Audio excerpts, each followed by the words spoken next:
Halo, kembali jumpa lagi di channel yang terus mengupdate informasi aktual terpercaya. Di kesempatan jumpa kita kali ini akan diantarkan informasi Pemda Sorong Selatan dukung pendidikan abad 21. Hidupkan nilai-nilai kepahlawanan untuk masa depan bangsa. Siapkan generasi sehat untuk masa depan hebat. Dan multifaset peran seorang ayah dalam keluarga.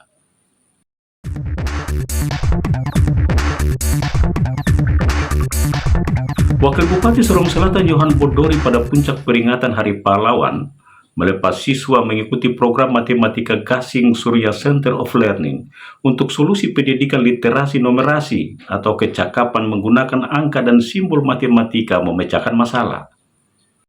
Tujuan Pemda Sorong Selatan melepas siswa peserta Matematika Gasing Surya Center of Learning pada puncak peringatan Hari Pahlawan diakui Wakil Bupati Johan Bodori sebagai upaya mendorong metode pendidikan mencetak ahli matematika dalam waktu singkat ini bisa menjadi pahlawan informal Sorong Selatan. Meskipun prestasi siswa Gasing yang sudah ditorehkan sejumlah daerah di tingkat nasional belum dikategorikan sebagai pahlawan karena hanya mengatasnamakan diri sendiri, tidak seperti pahlawan yang mengorbankan jiwa raga untuk kepentingan bangsa dan negara, tetapi sekurang-kurangnya bisa menjadi inspirasi bagi generasi muda mengejar prestasi, mengisi kemerdekaan. Tanggal 10 November 2025, saya Wakil Bupati Kabupaten Sorong Selatan atas nama pemerintah bersama masyarakat Kabupaten Sorong Selatan pada hari ini dengan mengucapkan puji dan syukur Tuhan Yang Maha Kuasa senantiasa melihat persiapan anak-anak kami ini. Mereka lah pengganti generasi kami dan suatu saat mereka akan membawa nama Kabupaten Sorong Selatan dimanapun mereka ada, dan mereka mengabdi hanya untuk tanah satu ini, membawa kemuliaan bagi Tuhan, karena para pendahulu sudah mengatakan barang siapa yang kerja di atas tanah ini dia akan mendapatkan tanah satu tanda heran ke tanda heran yang lain. Dan juga tidak ada orang lain yang membangun merubah tanah Papua, hanya kitalah orang Papua, rambut keriting, hitam kulit. Itulah sebabnya di ini hari pemerintah melepaskan anak-anak ini untuk pergi mengikuti satu metode yang baru, yaitu metode gasing. Dengan resmi kami melepaskan. Karena literasi numerasi atau kecakapan menggunakan angka dan simbol matematika untuk membentuk sumber daya manusia memecahkan masalah, sehingga dipandang perlu memomenkan pelepasan siswa Matematika Gasing atau gampang asik menyenangkan ini di puncak peringatan Hari Pahlawan 10 November, karena sudah selaras dengan tuntutan pendidikan abad 21. Politisi Gerindra Papua Barat Daya Cornelius Kambu SOSMBC mengajak kader menjadikan peringatan Hari Pahlawan sebagai momen menegakkan demokrasi di era kontemporer atau kekinian untuk menginspirasi masyarakat mendukung pembangunan. Ajakan politisi Gerindra Papua Barat Daya Cornelius Kambu SOSMBC disampaikan menanggapi tema Hari Pahlawan 10 November 2025. Pahlawanku teladanku terus bergerak melanjutkan perjuangan. Karena pahlawan modern butuh kerja nyata, sehingga kader Gerindra dituntut berkontribusi kepada masyarakat dengan menegakkan kebenaran, keadilan, dan demokrasi kekinian untuk menumbuhkan semangat melanjutkan perjuangan berlandaskan rasa cinta tanah air. Kita sebagai kader partai dan seluruh anak bangsa, marilah kita tetap merenungkan kembali betapa perjuangan bangsa ini. Banyak founding father pendiri bangsa ini, para pahlawan-pahlawan bangsa ini yang gugur di medan tempur untuk mempertahankan eksistensi Negara Kesatuan Republik Indonesia. Oleh sebab itu, sebagai generasi penerus pembangunan dalam rangka memperingati Hari Pahlawan 10 November, kita terus akan bangkit merajut suatu perbedaan untuk memupuk kemajuan bangsa ini dan mengisi pembangunan di segala bidang. Melalui Hari Pahlawan ini, 10 November 2025, kita terus akan menjaga keutuhan negara kesatuan Republik Indonesia, mulai dari Sabang sampai Merauke. Oleh sebab itu, bukan saja gangguan yang datang dari luar, tapi gangguan yang datang dari dalam negeri pun, kita sebagai kader partai, mari terus kita akan saling kontrol, bahu-membahu, bergandengan tangan untuk dengan seluruh stakeholder anak bangsa untuk tetap akan menjaga eksistensi negara kesatuan Republik Indonesia. Stikes Papua Sorong tidak hanya mengorientasikan perkuliahannya pada pengetahuan kompetensi alumni, tetapi juga kepemimpinan mendukung tujuan mewujudkan visi Papua sehat, cerdas, produktif.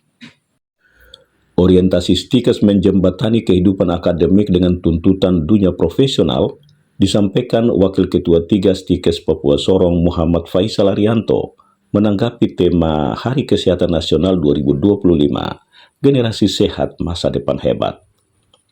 Sebagai pusat peradaban masyarakat modern, Stikes tidak hanya mengasah intelektual keilmuan mahasiswa untuk memecahkan problem sosial, tetapi pengetahuan kepemimpinan sebagai calon pemimpin masa depan.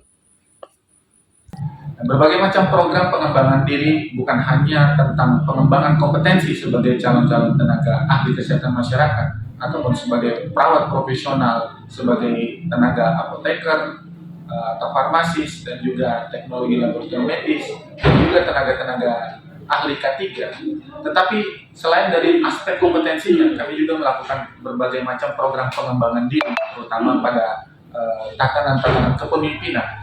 Karena kepemimpinan ini merupakan modal paling besar bagi setiap sarjana yang diluluskan oleh perguruan-perguruan tinggi. Kami melihat bahwa kepemimpinan merupakan hal yang paling strategis yang harus dibangun sejak sedini mungkin, karena itu adalah modal bagi mereka untuk menghadapi masyarakat.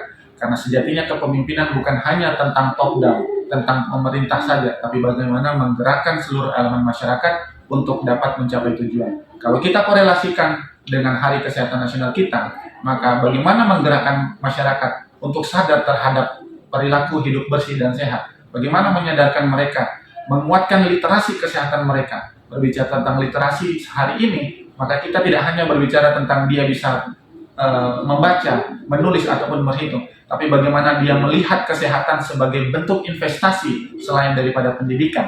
Visi besar pembangunan Papua, yaitu Papua Sehat, Papua Cerdas, dan Papua Produktif, adalah 3 isu besar yang tidak bisa dipisahkan. Mereka adalah isu yang saling kait-mengait. Bagaimana orang mau mengenyam pendidikan yang baik ketika tubuhnya tidak ditopang dengan tubuh yang sehat? Bagaimana orang mau produktif ketika dia tidak sehat dan juga tidak memiliki pengetahuan yang cukup untuk menjadi bekal dia menghadapi tantangan masa depan? Maka kami sangat berorientasi pada pengembangan sumber daya manusia kesehatan dari aspek peningkatan kognitif mereka, kemampuan mereka untuk pengembangan kompetensi di bidang kesehatan. Nah, kami juga mendorong agar pemerintah semakin memperlihatkan tajinya di era-era kepemimpinan baru ini, yaitu dengan komitmen mengembangkan pendidikan-pendidikan berkualitas di tanah Papua, khususnya di Papua Barat Daya. Bukan hanya melalui pendidikan dasar menengahnya, tetapi juga memperhatikan bagaimana keberlanjutan dan progresivitas pendidikan-pendidikan tinggi yang ada di wilayah Papua Barat Daya. Ini saya kira akan menjadi kolaborasi yang sangat luar biasa ketika pemerintah mampu menggait perguruan tinggi sebagai mitra kolaborasinya untuk membangun SDM-SDM di Papua agar tumbuh generasi-generasi emas di masa depan. Peran masa depan generasi muda di pemerintahan, bisnis, organisasi non-profit atau komunitas butuh pemimpin berintegritas, berempati, dan mampu mengambil keputusan yang tepat dan menginspirasi, sehingga Stikes memandang perlu membekali mahasiswa sejak dini untuk siap menghadapi tuntutan tersebut. Dosen Kesehatan Masyarakat Stikes Papua Sorong Muhammad Faisal Arianto mengingatkan sesama ayah menjadikan peringatan Hari Ayah 12 November sebagai momen mewujudkan peran sebagai pendidik dan pembimbing nilai-nilai kehidupan dan moral serta agama bagi seluruh anggota keluarga. Ajakan ini disampaikan menanggapi tema Hari Ayah 2025, memupuk ketahanan dan membentuk masa depan. Tema yang disyaratkan sebagai pengingat akan peran ayah sebagai figur pelindung, penguat, dan teladan dalam keluarga perlu ditunjukkan dengan mewujudkan tanggung jawab sebagai tulang punggung, bukan tulang rusuk keluarga. Hari ini kita mendapati fakta bahwa ada 15,9 juta anak-anak di Indonesia yang hidup dan besar tanpa pendampingan ayah, di mana diantaranya 4 juta itu ada mereka tidak memiliki sosok ayah atau ditinggal tidak memiliki ayah, menjadi anak yatim. Dan sisanya mereka adalah anak-anak yang memiliki ayah tetapi tidak mendapatkan peran-peran pengasuhan dari seorang ayah. Sosok ayah ini menjadi sangat strategis karena ia adalah role model di dalam keluarga, sehingga ia harus menjadi contoh dan patron positif bagi anak-anaknya. Banyak sekali ayah-ayah yang kemudian dengan kesibukan dan menjadi dalih dia untuk tidak memberikan pengasuhan kepada anak-anaknya karena sibuk kerja, bahkan pekerjaannya bisa sampai 8-12 jam dalam satu hari, membuat mereka kelelahan di luar dan tidak memiliki waktu yang cukup untuk anak. Saya kira ini merupakan strategi keluarga untuk bisa mengakali bagaimana dalam pekan-pekan tertentu ada waktu bersama anak-anak, terutama peran-peran ayah, bahwa pengasuhan bukan hanya menjadi tanggung jawab ibu saja, tetapi bagaimana peran-peran pengasuhan ayah ini akan mengarahkan anak menjadi anak-anak yang memiliki visi yang tinggi, kemudian memiliki gaya kepemimpinan, mentalitas yang kuat menghadapi tantangan ancaman masa depan. Ini adalah figur yang hanya bisa didapatkan dari seorang ayah, tidak bisa didapatkan dari seorang ibu. Kenapa? Kemudian ayah yang menjadi sosok yang strategis. Ayah ini dikatakan sebagai tulang punggung keluarga, dan tidak ada ceritanya tulang rusuk itu menjadi tulang punggung. Ketika tulang rusuk itu dipaksa menjadi tulang punggung, tunggu waktunya dia akan patah dengan sendirinya. Maka peran sebagai tulang punggung ini tidak bisa digantikan oleh peran-peran yang lain. Dan yang perlu diketahui bersama bahwa tulang punggung di sini bukan hanya tentang kehidupan ekonomi saja, tapi bagaimana kehidupan spiritual harus disentuh oleh ayah, kehidupan emosional harus disentuh oleh ayah. Inilah yang kemudian membuat anak-anak tumbuh dengan sikap dewasa yang baik, sehingga tidak lahir anak-anak yang less fatherless atau anak-anak yang besar tanpa peran-peran ayah. Nah, apa dampak-dampak buruk yang bisa dialami oleh anak-anak? Salah satunya ketika mereka tidak mendapatkan pengasuhan dari seorang ayah, mereka akan tumbuh menjadi anak-anak yang agresif, terutama bagi anak laki-laki. Atau mereka akan tumbuh dengan ketidakpercayaan diri yang tinggi, sehingga mereka memiliki harga diri yang rendah, sehingga mereka mudah depresi dan muncul kejadian seperti bunuh diri dan seterusnya, atau aktivitas negatif yang lain seperti premanisme dan ketiadaan jati diri mereka itu akan hilang. Sehingga peran ayah ini harus diejawantahkan menjadi tanggung jawab bersama, dan berangkat dari kesadaran seorang ayah memiliki tanggung jawab bukan hanya mencari nafkah untuk keluarga, tapi juga membangun pribadi anak-anak yang bermental baja. Paguyuban Satu Hati sebagai komunitas yang memprakarsai lahirnya Hari Ayah berharap agar perayaan kontribusi ayah terhadap kesejahteraan dan perlindungan keluarga dan anak bisa dihormati sebagai penopang utama, bukan pendamping keluarga. Setiap detik adalah kesempatan untuk menjadi lebih baik, dan setiap perubahan baik adalah bukti nyata untuk nusa dan bangsa. Karena masa depan tidak datang dari penyesalan, tetapi dari keberanian melangkah dan berkarya. Semoga bermanfaat dan terima kasih sudah menyaksikan tayangan ini.